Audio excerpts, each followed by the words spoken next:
surfing's the number one way to replace an addiction. Wow. And I saw my Wow. middle son go from completely addicted to video games, staying up till Mm, 2 in the morning and sleeping till midnight mhm. or sleeping till noon. And wife and I are, pulling out our hair trying to find Yeah. something for him. And within 2 weeks in Costa Rica, he was getting up at 5 in the morning to go surfing and working on his breath work and doing all these healthy things all day. So then we saw, hey, this isn't just a surf camp.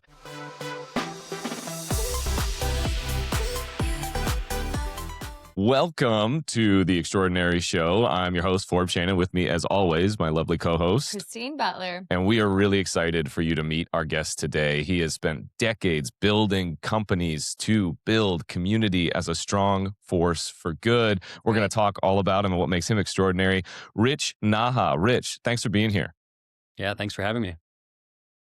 So, Rich, tell us a little bit about who you are and what makes you so extraordinary. Let's Well, just dive in. Let's start with, where are you in the world right now? Yes. Today I'm in Denver. I split my time between Costa Rica, Colorado, and Portugal. Okay. That's quite a trifecta. How did you pick those three places? Denver for outdoor activities, skiing. I grew up in Detroit, lived in Chicago for a while, in Denver for 25 years. Just love being outdoors, being active. So Denver's a very outdoor, healthy, active lifestyle. And then Costa Rica is kind of like the sister city to Colorado. It's Okay. outdoor adventure activity. Just rains more there. Yeah. That's cool. I grew up in Ann Arbor. It was 9 degrees yesterday, and it was 78 degrees here in Phoenix. So my mom were sharing screenshots of our weather app, and I don't know how you guys stay in the cold. I mean, it's got to be cold in Denver right now. It's fine. No, it's probably 60 degrees and sunny.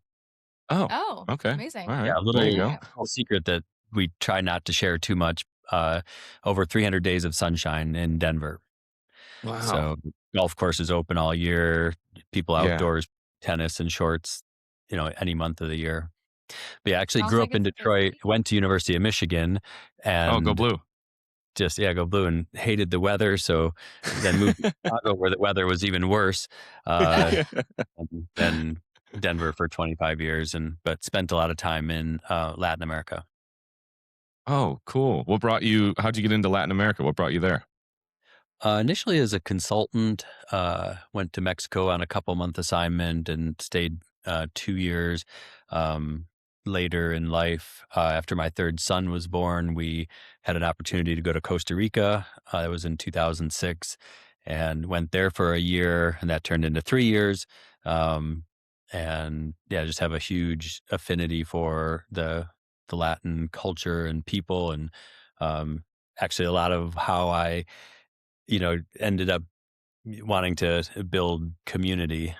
Went to University of Michigan, where people are very type A and they want to be, retired by the time they're 30, and you just, you just have so much go in that mentality, and moved to Mexico City, which was, 20 million people back in the day.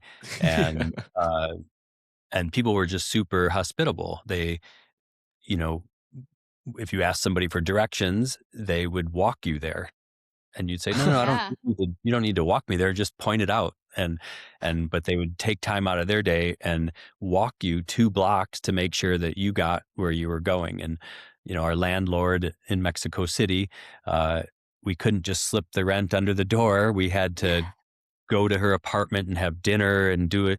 Yeah.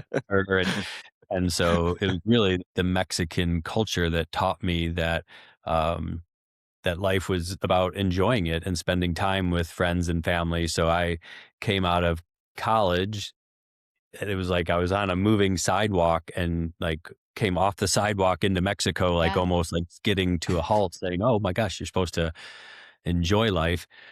Yeah. And so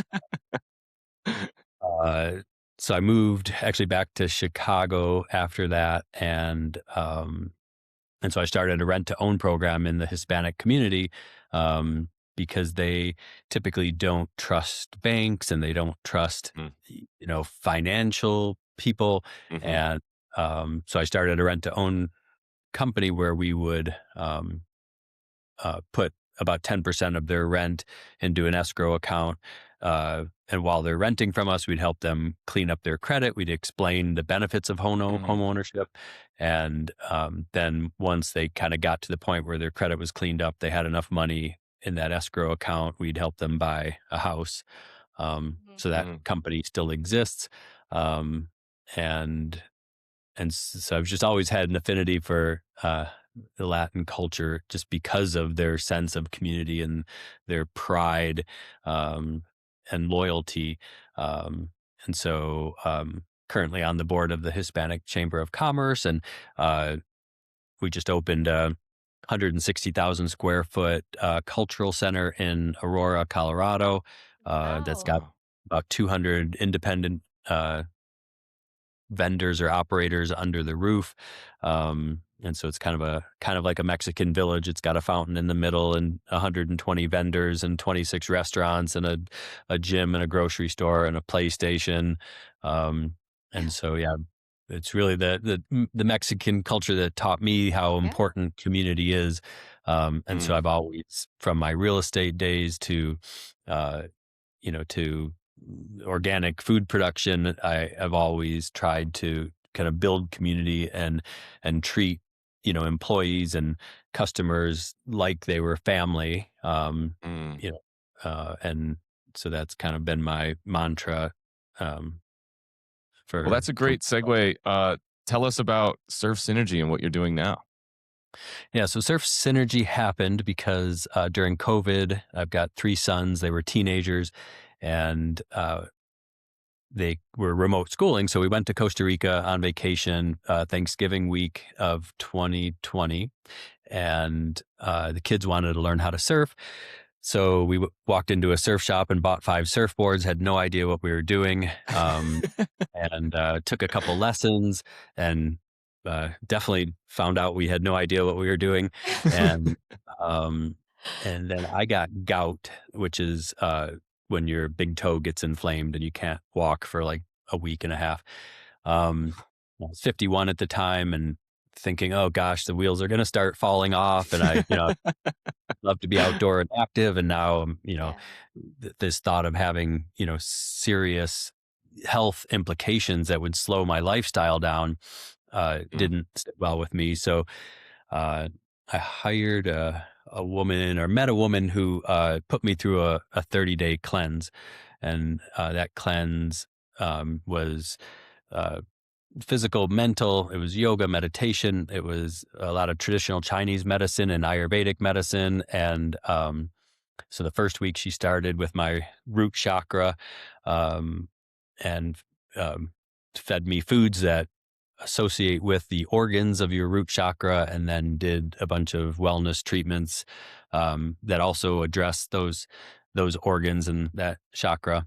And every week moved up to the next chakra and kind of Wow. completed this process that culminated in hiking. There's a 12,000-foot peak in Costa Rica called Chiripo, and it's an Yeah. indigenous Yep. community. So we hiked that and did temazcals with the shaman up in the hills, Oh, no um, way.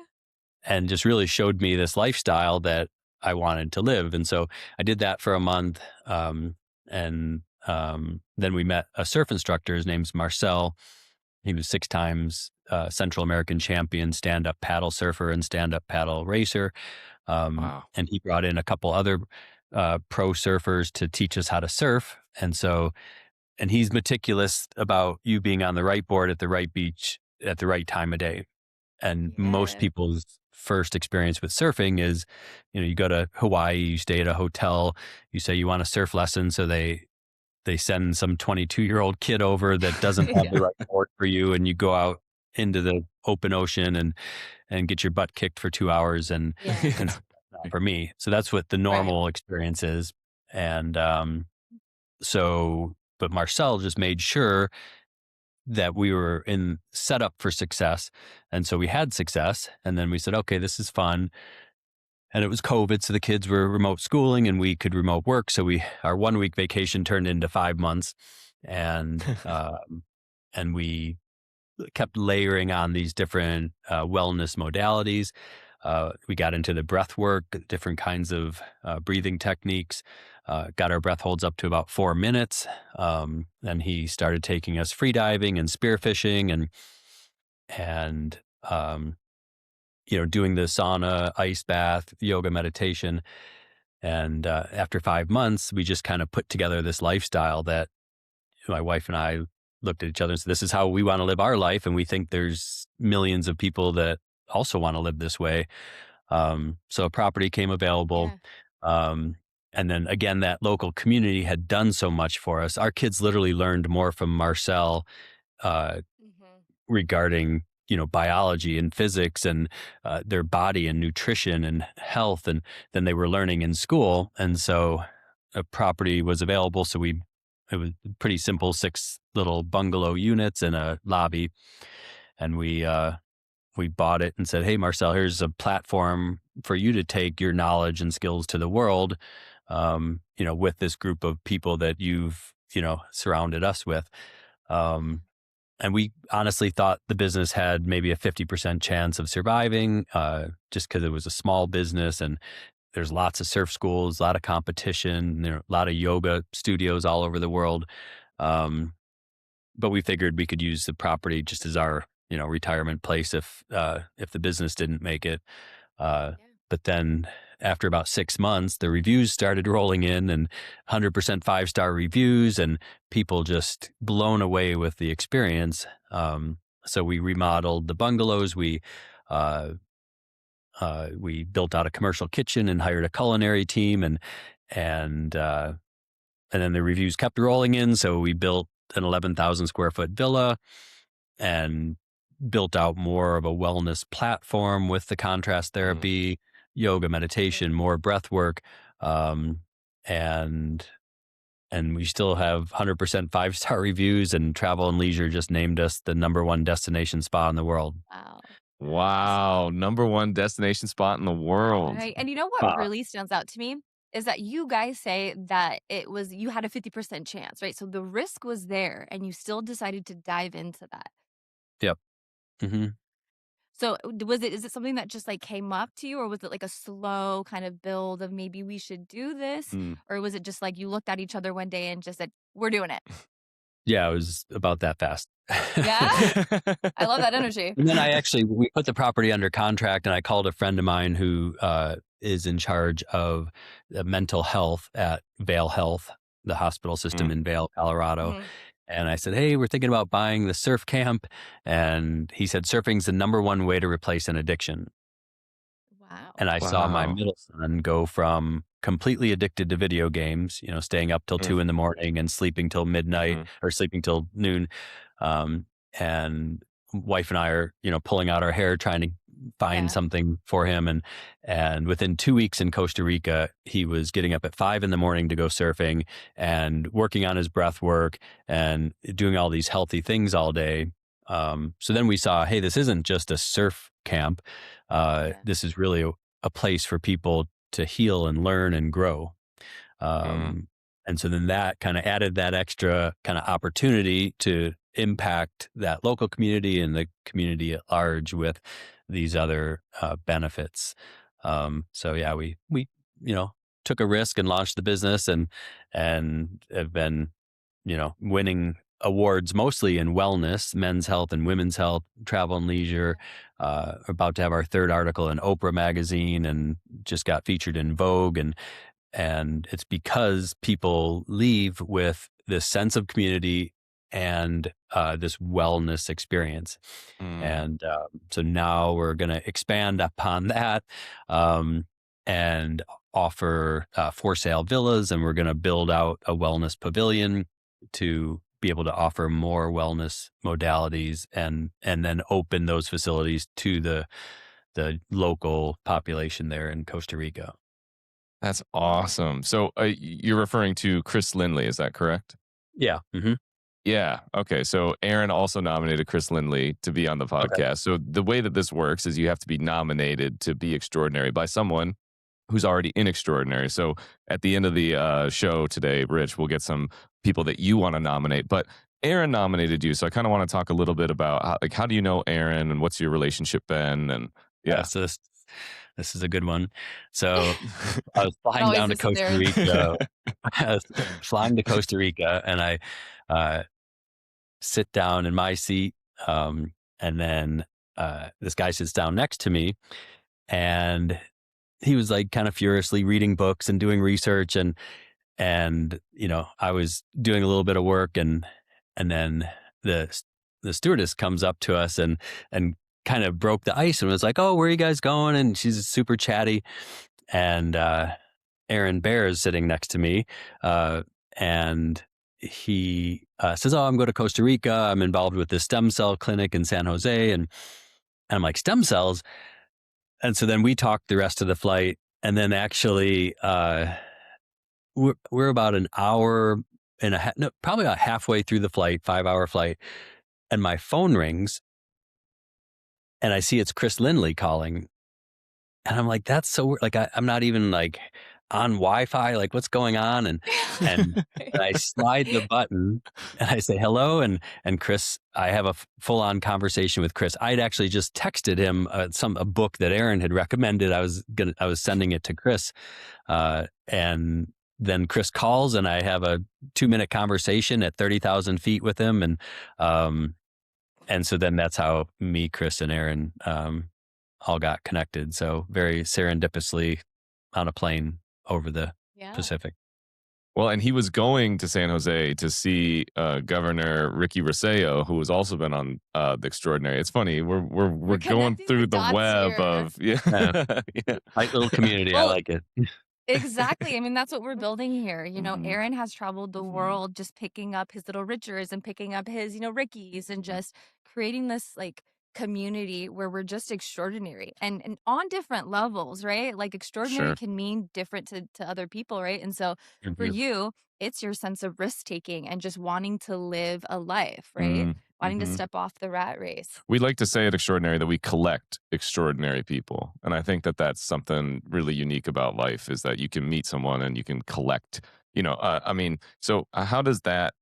What's your community building methodology, It's a Rich? great question. Just connecting people on, I think, if you look at Maslow's hierarchy of needs, it's food, water, shelter, energy, medicine, Yeah. and those are the things that you're most concerned about. You want to provide those things for your family, and so throughout my career, I've always focused on food, water, shelter, energy, medicine, and you'll always find people wanting to connect. And when we lived in Costa Rica for 3 years, we were developing properties and had a lot going on, and but we owned properties where there was a caretaker that lived in a wooden shack and raised chickens and pigs, and but they were the happiest people I knew. Right? They Exactly. had the Mhm. least, yet they had the most, and Mm, so it took me a while to piece it together that um, when you make food, water, shelter, energy, medicine affordable or accessible, you just end up happier because you're not worried about meeting your rent payment and um, and putting food on the table for your family. mm, So those are mm, kind of just kind of followed those basics of life needs with when mm. building community. So, was wellness part of the plan when you started Surf Synergy, or did it just kind of happen? Like, how did you become the wellness retreat place when you were Right. starting a surf 5 spot? star. Yeah. Hmm. Yeah. Yeah. Wellness. I've always been interested in health. My parents weren't very healthy. Um, and I saw them struggle and have a lot of health issues. So from an early age, I've always wanted to not have those health issues. So I've always focused on my own wellness. And then, but in Costa Rica, it was really that gout episode that was a little wake up call. And then I met the community of healers there, and then Marcel, our co-founder at Surf Synergy, he's a self-made biohacker, and Mm. he's 46 years old, I think, right now, and will he would still beat anybody in a stand-up paddle race, 18-kilometer race. For sure. He'll crush any 22-year-old Yeah. out there, and so he's always he's just a self-taught biohacker, focused on his stamina and his performance as an athlete, and then also how that affects him in daily life. So he's shared a lot of ideas. So he's passionate. Every time, every week another 25 people show up. He's passionate about showing them the metaphysical benefits of the different breathwork techniques and the sauna ice bath, and he knows so much about it, and he just wants to share with others. And when you do those things throughout the week, those little metaphysical benefits add up, and by the end of the week you leave with more energy than you showed up with. Yeah. Well, Aaron and Bally went to Surf Synergy and worked with Marcel, and Aaron spoke firsthand. He was like, just blown away Yeah. at, like, he didn't doubt that he would learn how to surf, but he was surprised when he was like actually doing it. Right. Well, and he I think. is 6'3". Like he's not some small guy on a board. Yeah, So. right. Yeah. That's we super have cool. 100% success from age 4 to 84, and I'd say our biggest impact are the people that don't want to surf, because anyone that doesn't want to surf, it's usually because they think they can't. Right. And so if we can take them from, I don't want to surf because that looks hard or dangerous, I'm scared, and we can show them, a measured way to do it successfully, then you've had a big impact on that person, because maybe they had anxiety about being in the ocean, or whatever reason they had for not wanting to surf. We overcome that. So yeah, some of our most impactful trips are people that show up not wanting to surf. Right. And so with that topic in mind, like, what's something that you're afraid of? What's something that you want to overcome? I honestly, I've always loved the ocean, but I was never a super confident swimmer. And so probably the first 50 days that I surfed, watching those big waves crash would make my heart rate, go through the roof. And then then when your heart rate goes up, you're consuming more oxygen, which makes you more tired. And it took me a lot of training to understand, A, how long can I hold my breath? B, what's required to paddle out, and then to get comfortable with being in the ocean with bigger waves. And so that was So it's more like, absolutely. yeah, so like it's like a mindset, right? You're afraid of something, but that doesn't stop you from doing it. So what kind of a mindset do you put yourself in? Yeah, great question. How do you get over that? Yeah.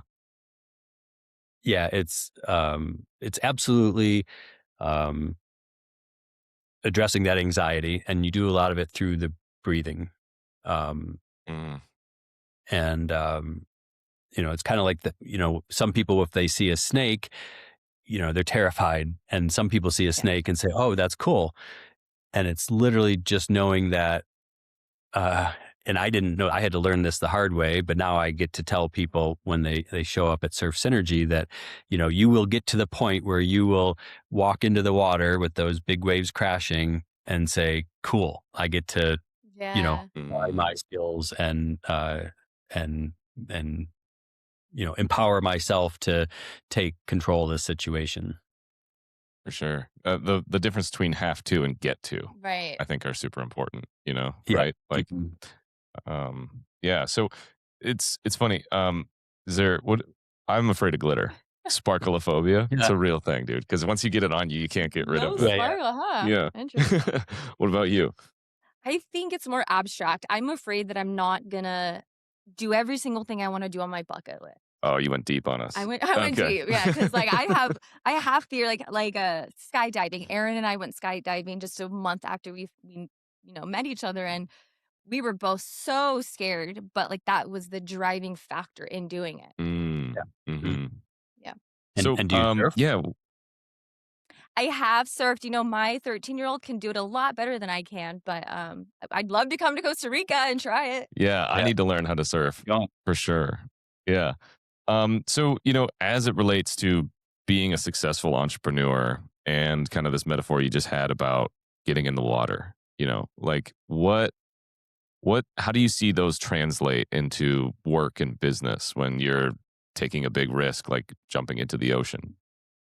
Yeah, it's very similar, right? You have to, um, know enough to know what the boundaries are and know how to navigate the situation. But at the end of the day, you're taking a risk and you have to be comfortable with that risk.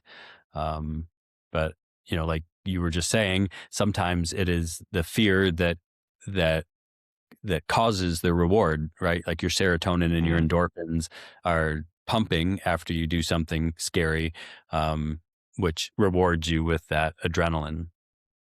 Yeah, mm, So mhm, yeah, but rewards you with investing the in a adrenaline. company, my son actually just bought his first condo and he was super nervous. And I said, good, because if you're not nervous doing something, then there's something wrong. You should be nervous because you are taking a risk, and that is your body telling you to learn more, observe more, and to be cautious.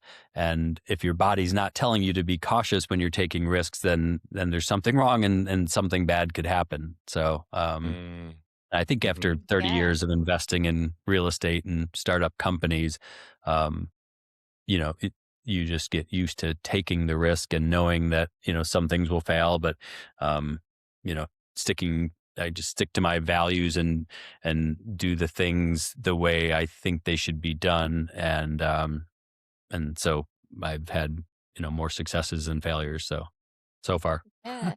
Well, and it sounds like you were curious throughout all of that, right? Mm, Like you saw the risk, mhm, you jumped in anyways, but you were curious, right? Like you didn't have an answer at the end of the road for you. You kind of just dived into the unknown mhm. and led with curiosity is what it kind of feels like, right? Yes. So what role does curiosity play in your life, in your extraordinary experience?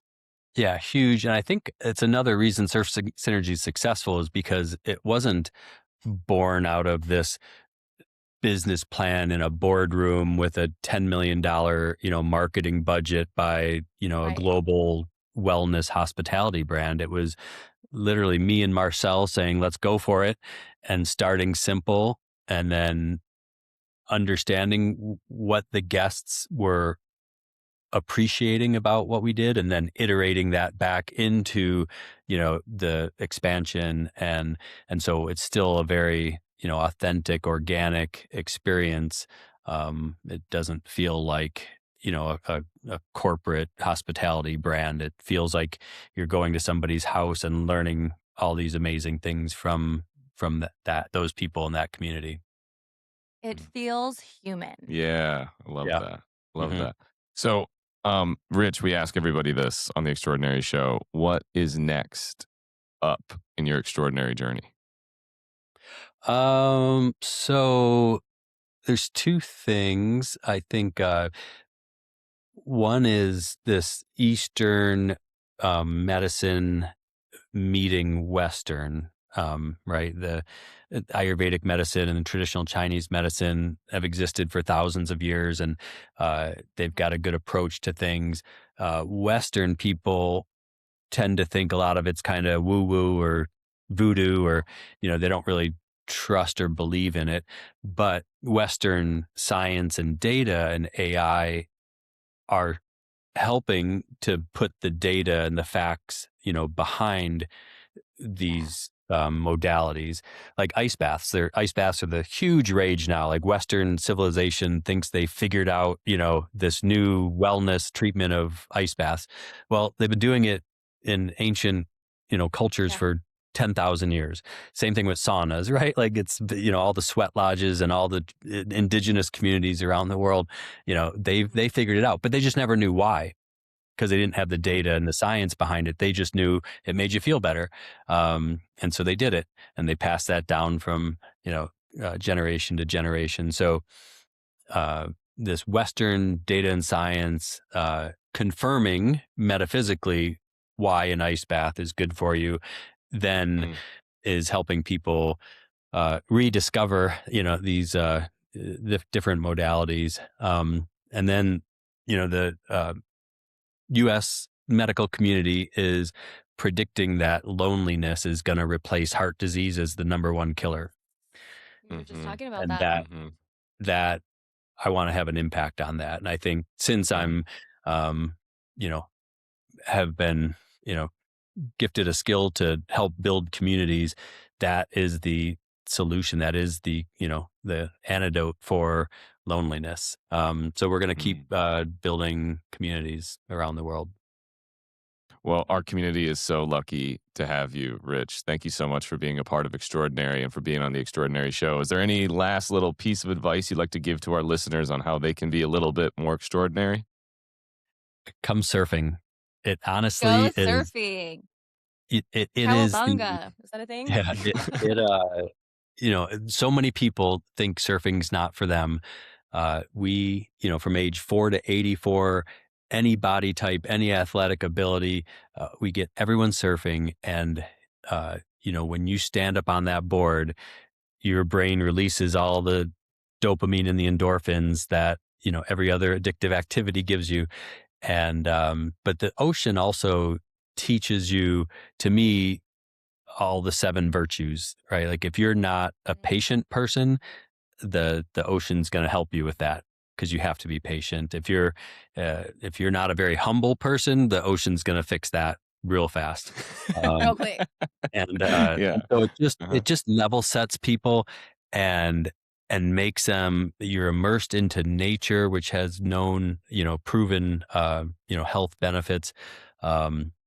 And it's just an amazing experience. So if it's not on your bucket list, put it on the bucket list, and Put it us on the or bucket list. yeah, And go to Costa Rica. Yes. Go see Marcel. that's right. Yes. You can read more about Rich Naha and Surf Synergy on joinextraordinary.com. That's joinextraordinary.com. Rich, thank you so much for your time today, and thank you for being a part of the Extraordinary community. I'm Forbes Shannon, Christine Butler. and we will see you next time.